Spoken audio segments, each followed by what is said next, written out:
हाँ चले कहाँ? चलिए। सर आज और अच्छा लगेगा। Good evening, hello and welcome to Wisdom Classes. मैं विजडम क्लासेज के ऑफिशियल यूट्यूब चैनल पर आप सबका स्वागत करता हूं। आज हम जिस टॉपिक पे बात करेंगे वो वैद्युत रसायन चैप्टर की आज अंतिम टॉपिक होगी। आज की वीडियो इस चैप्टर की अंतिम वीडियो होगी। कल हम लोग किसी नए चैप्टर के साथ मिलेंगे। तो आज इस चैप्टर के कुछ इंपॉर्टेंट पॉइंट मैंने आपसे पहले भी कहा है कि अब उन्हीं क्वेश्चंस को करवाऊंगा जो पिछले 10 वर्षों में आए होंगे परीक्षा में, तो उन्हीं क्वेश्चंस पर हम डिस्कस करेंगे। चलिए शुरू करते हैं टॉपिक को। पिछली वीडियो जो मैंने आपको भेजी थी उसमें किसी बच्चे का कमेंट आया था कि सर मुझे टॉपिक समझ में नहीं आ रही है, तो मेरी कोचिंग की एक स्टूडेंट थी, मैं उसको समझा दूंगा, ठीक ना, आप परेशान ना हो। चलिए बहुत ज्यादा बातें ना करते हुए शुरू करते हैं अपने टॉपिक को। हमने आपको उस दिन बताया था एक टॉपिक चल रही थी जिसका नाम था अपघट्य। मैंने आपको उस दिन बताया था वैद्युत अपघट्य। इसके बारे में बात किया था हमने, वैद्युत अपघट्य के बारे में। वैद्युत अपघट्य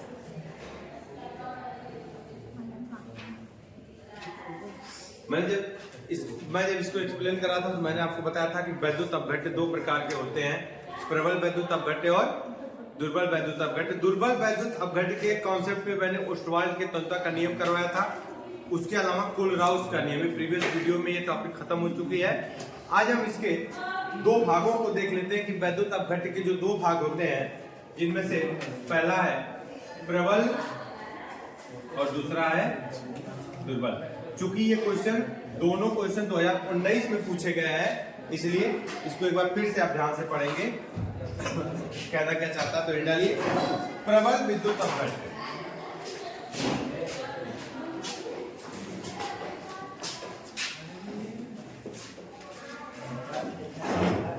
प्रबल विद्युत अपघट्य। चलिए क्वेश्चन 2019 में आया हुआ है, ये 2019 का आया हुआ क्वेश्चन है।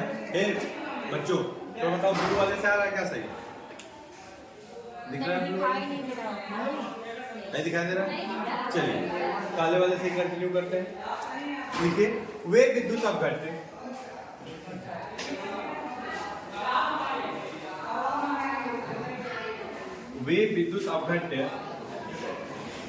जो जलीय विलयन या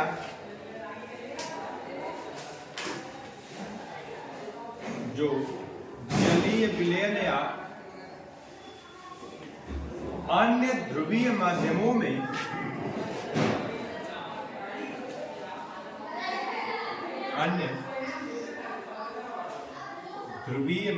में पूर्णतः वियोजित हो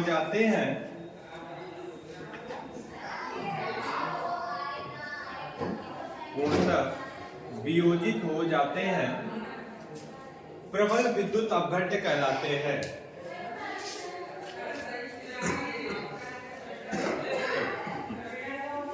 प्रबल विद्युत अपघट्य कहलाते हैं। जैसे NaCl, KOH, NaOH, यानी जिन्हें जल में घुलने पर बच्चों क्या किया जा सके, कंप्लीट रूप से तोड़ा जा सके। जो कंप्लीट रूप से क्या हो जाते हैं, आयनिक हो जाते हैं, वही क्या कहलाते हैं, प्रबल विद्युत अपघट्य। दूसरी टॉपिक जो होगी ये होगी दुर्बल विद्युत अपघट्य।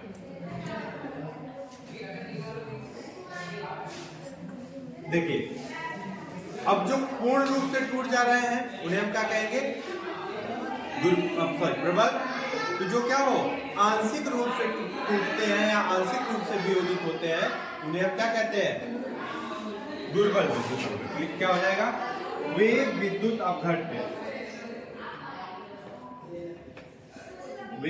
अपघट्य, जो ध्रुवीय या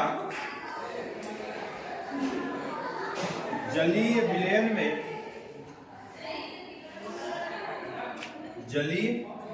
में आंशिक रूप से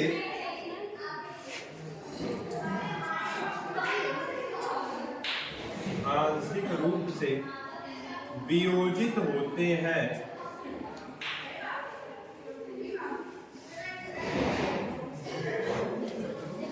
क्या कहलाते हैं बच्चों? दुर्बल वैद्युत अपघट्य कहलाते हैं। जैसे वही पुराना एग्जांपल CH3 3OOH NH4OH, इसके अलावा H2CO3 HCl।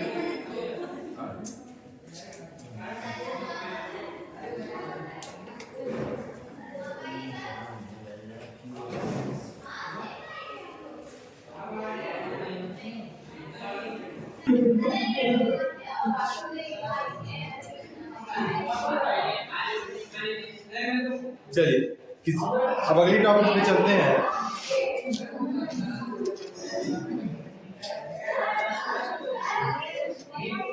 आपकी अगली टॉपिक है इलेक्ट्रोड विभव। अगली टॉपिक है इलेक्ट्रोड विभव। इलेक्ट्रोड विभव 2015 का पूछा हुआ एक क्वेश्चन है। क्वेश्चन आया था 2015 में। इलेक्ट्रोड विभव क्या है परिभाषित करिए तथा ये किन किन परिस्थितियों पर निर्भर करता है उसका क्या करिए वर्णन करिए। इलेक्ट्रोड विभव टॉपिक क्या है? इलेक्ट्रोड विभव। सॉरी गला हमारा बहुत खराब है यार, तो वीडियो हंसी आ रही बहुत तेजी से, फिर भी आपके एग्जाम को मद्देनजर रखते हुए वीडियो शूट कर रहा हूँ। अब जितनी मेहनत मैं आपके साथ कर रहा हूँ उससे डबल मेहनत आप करिए, तभी आपका रिजल्ट बेहतर आएगा, ठीक है।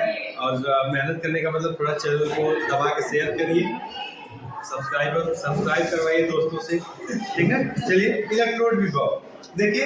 इलेक्ट्रोड विभव से तात्पर्य मैंने आपको बताया था, जब सेल की हम बात करते हैं तो सेल में दो धातु की छड़ें लगी होती हैं, जिंक और कॉपर, स्पेशली जिंक और कॉपर। जब उनको उनमें से किसी को, चाहे वो कॉपर हो चाहे जिंक हो, जब उसी धातु को की छड़ को उसी के लवणी विलयन में क्या किया जाता है, डुबाया जाता है, तो उस छड़ और उस विलयन के मध्य क्या होता है, लगने वाला जो विभवांतर होता है उसे हम क्या कहते हैं, इलेक्ट्रोड विभव कहते हैं। यानी धातु की छड़ और उसके लवणी विलयन के मध्य उसे हम क्या कहते हैं, इलेक्ट्रोड विभव कहते हैं। लिखिए, जब किसी धातु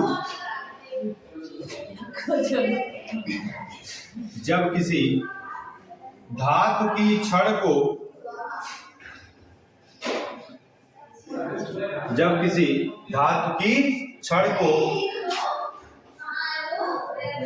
उसके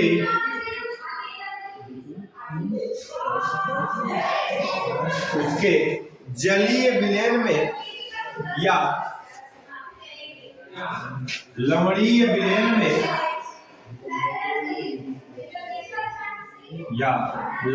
विलयन में रखा जाता है,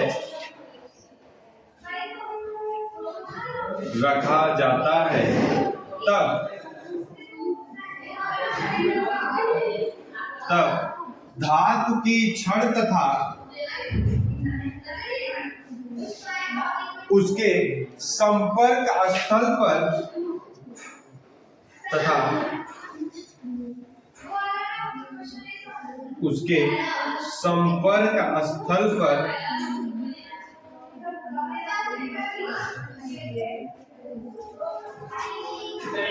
वैद्युत द्विस्तर उत्पन्न हो जाता है।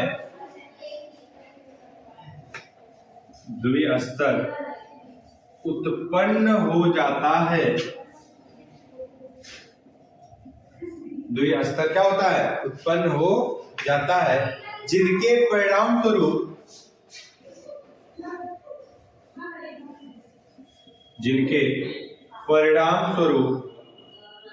धातु की छड़ तथा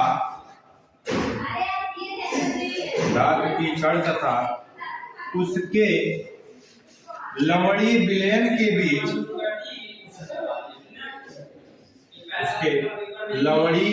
के बीच विभवांतर उत्पन्न हो जाता है।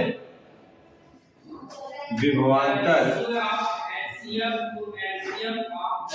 उत्पन्न हो जाता है, इसे ही इलेक्ट्रोड विभव कहते हैं। इसे ही इलेक्ट्रोड विभव कहते हैं।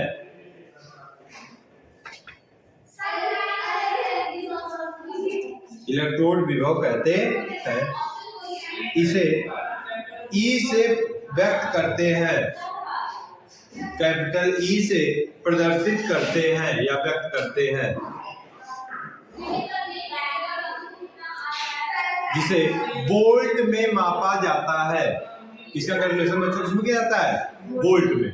ठीक है, जैसे अभी एग्जांपल दिखाएं आपको, सीयू कॉपर है।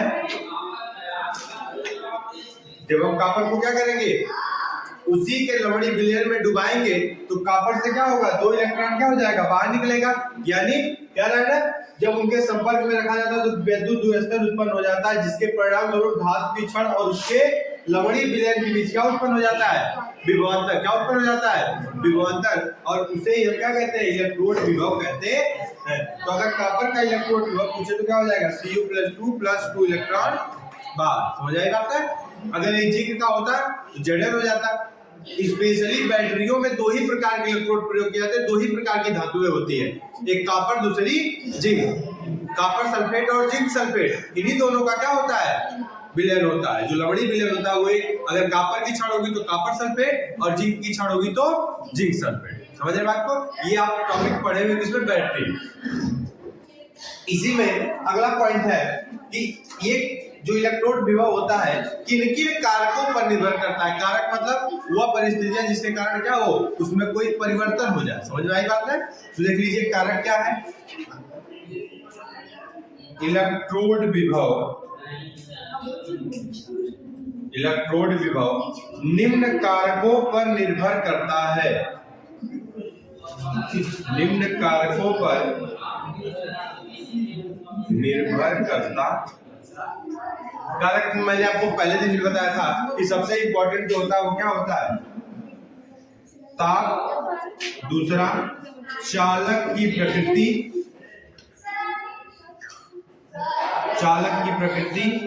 तीसरा धात्विक आयन की विलयन में सांद्रता। धात्विक आयन की विलयन में सांद्रता। विलयन में ये कुछ इसके क्या है, ये कुछ कारक है जो क्या करते हैं, इलेक्ट्रोड विभव को प्रभावित करते हैं। ठीक है, ताप हो गया, चालक की प्रकृति हो गई कि चालक कैसा है, या फिर धात्विक आयन की विलयन में सांद्रता। जो धात्विक आयन है वो विलयन में कितना ज्यादा क्या है, विलय, उसकी मात्रा कितनी अधिक है या कितनी कम। ठीक है, ये आपका एक टॉपिक कंप्लीट हुआ। नोट कर लीजिए, स्क्रीनशॉट ले लीजिए आप लोग।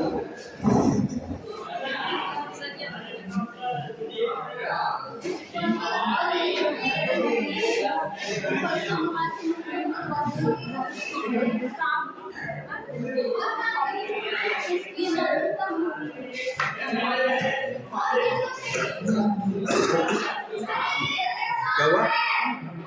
चलिए आगे बढ़ते हैं।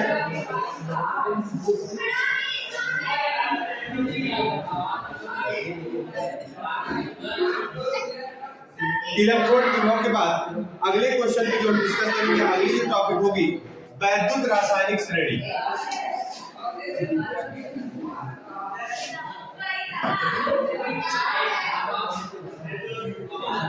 वैद्युत रासायनिक श्रेणी, ये जानते हैं आप, आपकी खास मित्र है। वैद्युत रासायनिक श्रेणी इसको जानते हैं, पढ़े हैं, क्योंकि केमिस्ट्री में कुल 118 तत्व, कितने, 118 तत्व। प्रत्येक तत्व का अपना मानक इलेक्ट्रोड विभव होता है और प्रत्येक तत्व की अपना, उनका जो अपना और सक्रियता क्रम होता है। यानी जब तत्वों को उनके सक्रियता के क्रम में क्या किया जाए, एक ऑर्डर में सेट करके हम जब रखते हैं तो उससे हमें क्या प्राप्त होती है, एक श्रेणी प्राप्त होती है, जिसे हम क्या कहते हैं, वैद्युत रासायनिक श्रेणी कहते हैं। इसी के आधार पर देखा जाता है कि कौन सा तत्व सबसे अधिक क्रियाशील है और कौन सा तत्व सबसे कम क्रियाशील है। ठीक है, ये क्वेश्चन भी आपके 14, 16, 17, 18 बली दे रहा हूं। 14, 16, 17, 18 पूछा हुआ क्वेश्चन है। ठीक है, जानते रहिएगा इसको। विद्युत रासायनिक श्रेणी लिखिए। विभिन्न धातुओं और अधातुओं को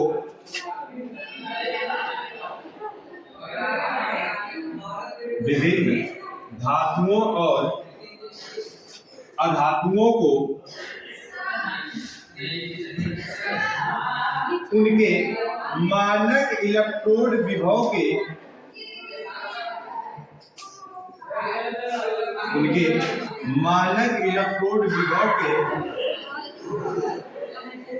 बढ़ते क्रम में सजा कर रखने पर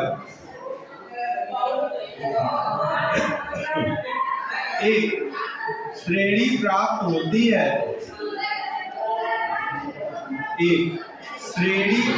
होती है। जिसे हेडिंग कहते हैं।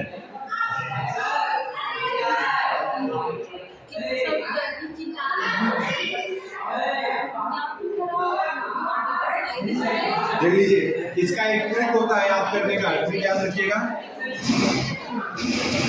इसका ट्रिक होता है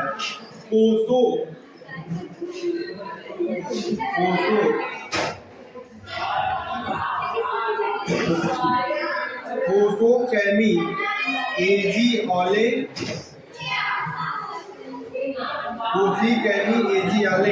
अकाम सीगो।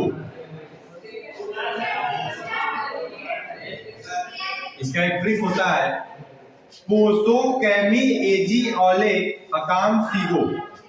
ये ट्रिक होता है, इससे आप याद रख सकते हैं। जैसे देखिए, को यहां से उठाइए, वो मतलब पोटेशियम, वो मतलब क्या हो जाएगा पोटेशियम। स से सोडियम, स से क्या हो जाएगा, फिर ग से कैल्शियम, इसके बाद मी से यमा से मैग्नीशियम, क्या हो जाएगा मैग्नीशियम। इसके बाद देखिए ए फॉर क्या हो जाएगा एल्यूमिनियम, क्या हो जाएगा एलयू या एल्यूमिनियम। इसके बाद जी से आप जानते हैं क्या जिंक, क्या जिंक। आगे आ मतलब आयरन, क्या आयरन। इसके बाद ले से क्या हो जाएगा बीच में देखिए क्या है ह से क्या हाइड्रोजन, क से कॉपर, म से मरकरी, क्या मरकरी।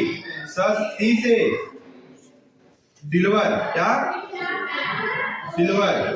और गो से गोल्ड, क्या गो से गोल्ड। ठीक है, अब देखिए हाइड्रोजन, इसी के सापेक्ष क्या बनाया जाता है विद्युत रासायनिक श्रेणी। जो इसके पहले आएंगे उनकी सक्रियता श्रेणी, उनका मान इलेक्ट्रॉन विभव किसमें होगा माइनस में होगा। जो इसके नीचे आएंगे उनका मान इलेक्ट्रॉन विभव किसमें होगा प्लस में होगा। तो सबसे सक्रिय धातु इस हिसाब से कौन पोटेशियम, और सबसे कम सक्रिय धातु गोल्ड। गोल्ड मतलब सोना। सोने को आप कई वर्षों तक मिट्टी में गाड़ के रख देंगे, वो वैसे का वैसा पड़ा रहेगा क्योंकि उसकी सक्रियता क्या है बहुत कम।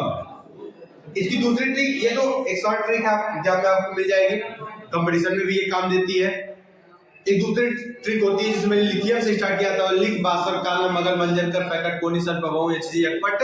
और जो आपकी बुक में आपकी क्वेश्चन बैंक में दी होगी उसमें क्या है, ये जहां पोटेशियम से शुरू हुई है ये ट्रिक, वो कहां शुरू होती है लिथियम से। कहां शुरू होती है, ठीक है। बाकी कंडीशन लगभग क्या है सेम है। नोट कर लीजिए इसको, स्क्रीनशॉट ले लीजिए, आपके लिए इंपॉर्टेंट है ये ट्रिक। क्या हो जाएगी पोसो कैमी एजी आले हकाम सीगो, ठीक है।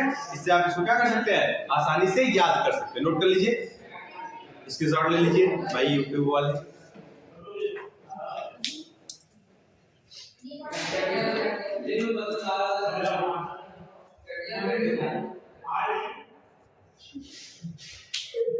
आगे चले।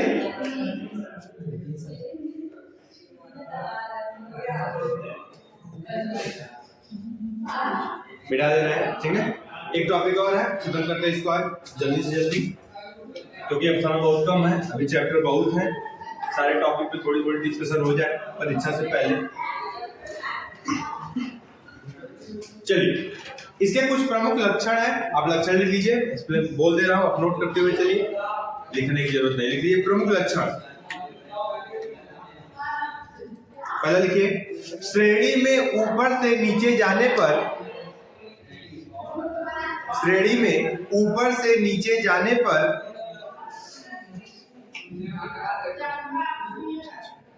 ऊपर से नीचे जाने पर तत्वों की अपचयन क्षमता घटती है,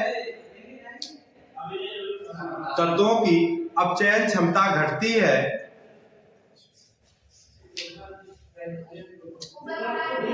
अपचयन क्षमता क्या होती है? घटती है। कहां से कहां तक? जब हम कहां जा रहे हैं? ऊपर से नीचे, और जब ये चेंज कर दे नीचे से ऊपर जाएंगे तो अपचयन क्षमता क्या होने लगेगी? बढ़ने लगेगी, ठीक ना। ये टॉपिक क्लियर है। दूसरा पॉइंट, हाइड्रोजन के ऊपर सभी तत्व, हाइड्रोजन के ऊपर सभी तत्व अम्लों से अभिक्रिया करके, हाइड्रोजन के ऊपर के सभी तत्व अम्लों से अभिक्रिया करके हाइड्रोजन गैस मुक्त करते हैं, हाइड्रोजन गैस मुक्त करते हैं। जबकि हाइड्रोजन गैस मुक्त करते हैं, जबकि हाइड्रोजन के नीचे वाले तत्व, हाइड्रोजन के नीचे वाले तत्व, नीचे वाले तत्व अम्लों से अभिक्रिया करके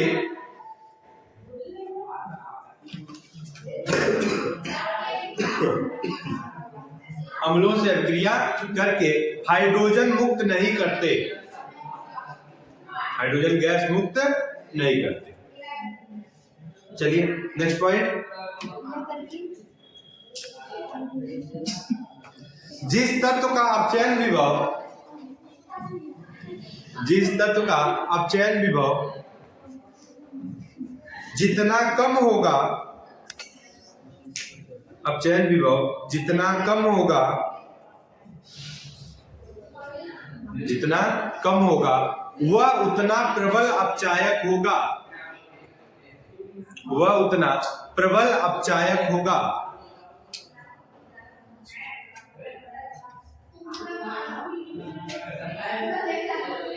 ठीक है, 3 पॉइंट हुआ, 3 पॉइंट ना। एक और लास्ट लिख लीजिए, श्रेणी का ऊपर वाला तत्व,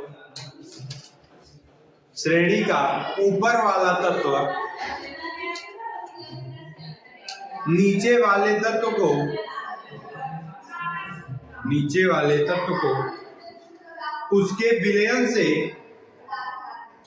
तत्व को उसके विलयन से विस्थापित कर देता है, विस्थापित कर देता है। ठीक है बच्चों, चलिए आज की इस चैप्टर की लास्ट हेडिंग, जो अपने आप में एक इंपॉर्टेंट टॉपिक है, मानक हाइड्रोजन,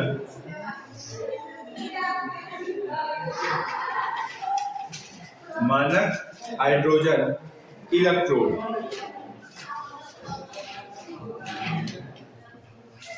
मानक हाइड्रोजन इलेक्ट्रोड, देखिए ये एक युक्ति होती है, ये एक युक्ति है जिससे किसी भी सेल का मानक इलेक्ट्रोड विभव क्या कर सकते हैं, ज्ञात कर सकते हैं। किसके सहयोग से? मानक हाइड्रोजन इलेक्ट्रोड। क्या आप नाम से समझ रहे होंगे, जो इसमें इलेक्ट्रोड होगा वो किसका होगा? हाइड्रोजन का। किसका होगा? हाइड्रोजन का। चलिए लिख लीजिए, इसमें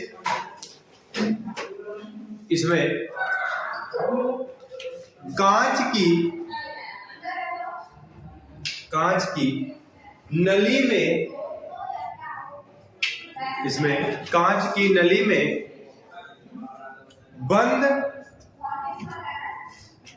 बंद प्लेटिनम इलेक्ट्रोड है, होता है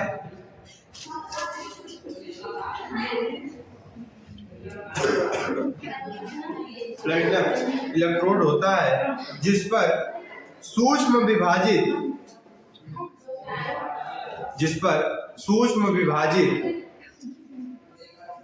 प्लेटिनम की परत चढ़ी होती है। प्लेटिनम की परत चढ़ी होती है। क्योंकि टॉपिक बड़ी इसलिए मैं लिख रहेगा, आप साथ में नोट करते हुए चलेंगे, ठीक है। टॉपिक थोड़ी बड़ी है, लिखवाना इसमें तो आप लिखते हुए चलेंगे। मैं इसका कोशिश करूंगा कि जो फिगर है उसको क्रॉप करके लगा दूंगा, आप देख लीजिएगा। यह हाइड्रोजन आयन के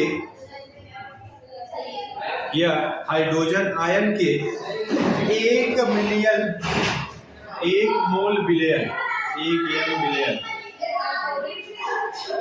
मोल बिलियन सांद्रता वाले 1 मोल बिलियन सांद्रता वाले 1 एम या Cl में रखा जाता है।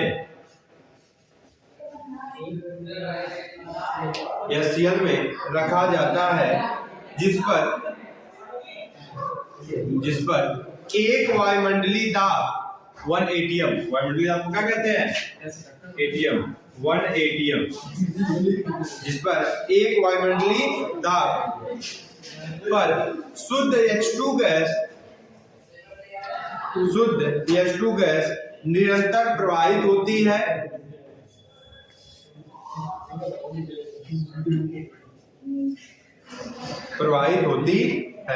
जिससे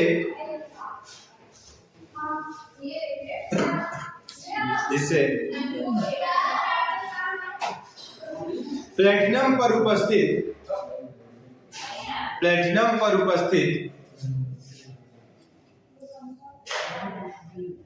सूक्ष्म विभाजित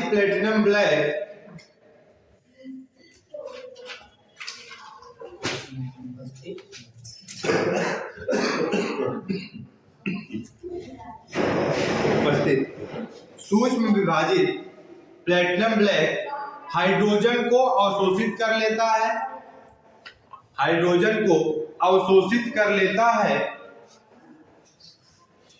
हाइड्रोजन को क्या कर लेता है?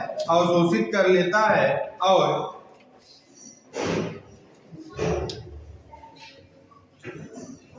H आयनों में साम्य स्थिति बनाने में सहायता प्रदान करता है।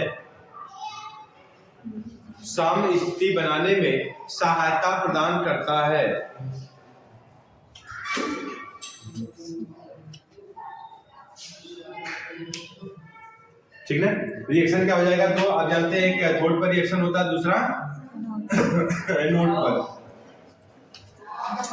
इस सेल को उत्क्रमणीय सेल भी कहते हैं, या इस सेल को क्या कहते हैं? उत्क्रमणीय इलेक्ट्रोड भी कहते हैं।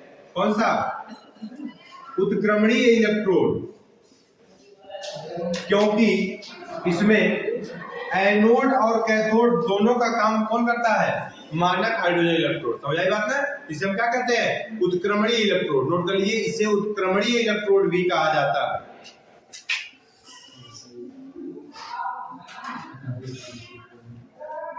एक रिएक्शन हो जाएगा H2 = 2H ion plus 2 electron, और दूसरा हो जाएगा H2। एक अभिक्रिया कहाँ होगी? एनोड पर, दूसरी कहाँ होगी? ठीक है, नोट करिए। इसका जो फिगर है देख लेंगे, तो मैं इसको क्रॉप करके फिगर लगवा दूंगा, ठीक है, मिल जाएगा फिगर इसका।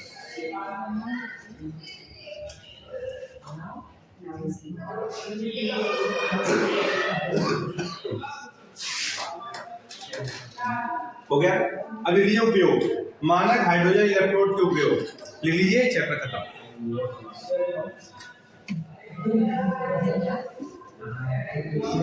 लिख लीजिए, इस इलेक्ट्रोड का प्रयोग या इसका प्रयोग किसी भी इलेक्ट्रोड का, इसका प्रयोग किसी भी इलेक्ट्रोड का इलेक्ट्रोड विभव ज्ञात करने में किया जाता है। ज्ञात करने में किया जाता है।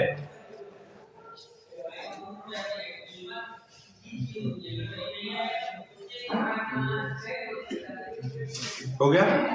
चलिए चैप्टर समाप्त। कल हम सोच रहे हैं कि सेकंड पेपर का एक चैप्टर उठाकर उसको डिस्कस कर लिया जाए, तो फर्स्ट के लगभग तो चैप्टर समाप्त हो चुके हैं। एक चैप्टर हम सेकंड पेपर का भी डिस्कस कर लेते हैं। तो कल हम जो नए टॉपिक पर बात करेंगे वो होगा हेलो एलके।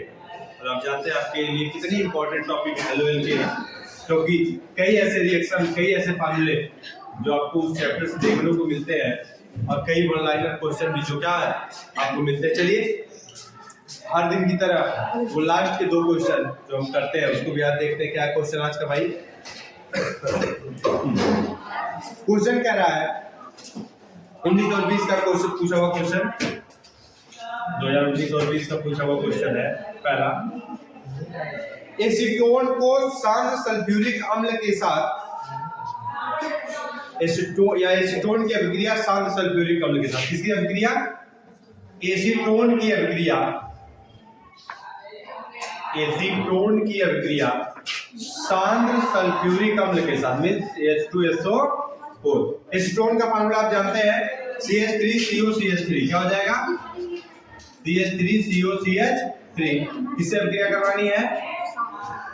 शांत H2SO4 पे जब हम क्या करवाएंगे, इसको रिएक्ट करवाएंगे तो बनेगा मेसिटिलीन। क्या बनेगा? यानी कि 3 भाग क्या CH3 क्या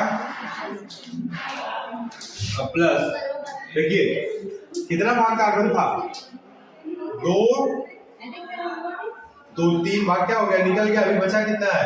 ऑक्सीजन बचा है और हाइड्रोजन। कितना भाग हाइड्रोजन निकला? 3 3 6 3 9। अभी बचा कितना है बताइए? अभी 6 भाग बचा है, 9 6 15। तो क्या हो जाएगा? 3H2। क्या बन जाएगा? इसका नाम मेसिटिलीन। क्या हो जाएगा? मेसिटिलीन। नोट कर लीजिए, मेसिटिलीन, मेसिटिलीन।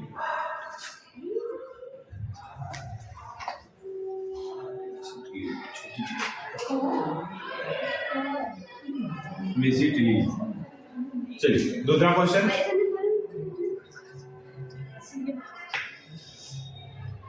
जिंक की अभिक्रिया नाइट्रिक अम्ल के साथ, जिंक की अभिक्रिया नाइट्रिक अम्ल के साथ, नाइट्रिक अम्ल के साथ पूछा हुआ सन 2022। किसकी अभिक्रिया? जिंक की अभिक्रिया किसके साथ? नाइट्रिक अम्ल HNO3। ये फार्मूला होता है ना, जानते हैं जिंक पे क्या चार्ज होता है? 2 से। हमको क्या करना पड़ेगा? 2 करना पड़ेगा। अब बनेगा क्या? ZnNO3 का होल ट्वाइस, ZnNO3 का होल ट्वाइस प्लस क्या बच जाएगा? 2 भाग हाइड्रोजन, और हाइड्रोजन गैस क्या हो जाएगी? बाहर निकल जाएगी। इसका नाम जिंक, ठीक है, जिंक नाइट्रेट। ठीक है, चलिए आज की वीडियो में इतना ही। आज आपका वैद्युत रसायन समाप्त हो गया। कल हम बात करेंगे हेलो एल्केन। किसमें बात करेंगे? हेलो एल्केन की। चलिए मिलते हैं कल नई वीडियो के साथ। तब तक आप पढ़ते रहिए, अपने आप को ठंड से सुरक्षित रखें, मौसम बदल रहा है। चलिए देखते रहिए, पढ़ते रहिए। वीडियो अच्छा लगा और लाइक करिए, चैनल को सब्सक्राइब करिए, शेयर करिए अपने दोस्तों के पास, वो भी देखें, उनका भी एग्जाम बेहतर तरीके से पास हो। मिलते हैं एक नई वीडियो के साथ। गुड नाइट, शुभ रात्रि, सबक है। राधे राधे।